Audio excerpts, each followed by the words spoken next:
ألم تر إلى الذين بدلوا نعمة الله كفرا وأحلوا قومهم دار البوار جهنم يصلونها وبئس القرار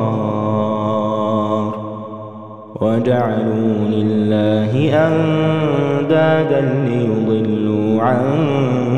سبيله قل تمتعوا فإن مصيركم إلى النار قل لعبادي الذين آمنوا يقيموا الصلاة وينفقوا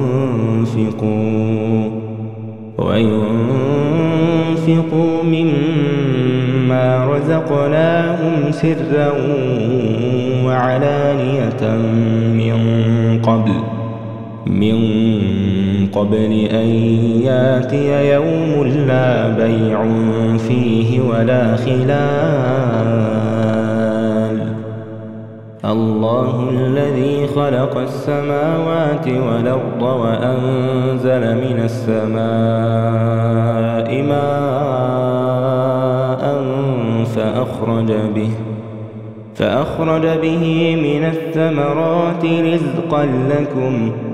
وسخر لكم الفلك لتجري في البحر بأمره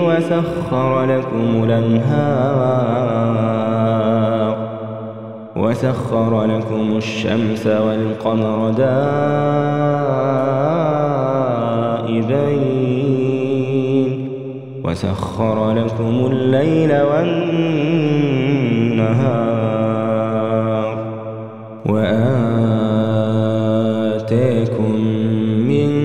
كل ما سألتموه وإن تعدوا نعمة الله لا تحصوها إن الإنسان لظلوم كفار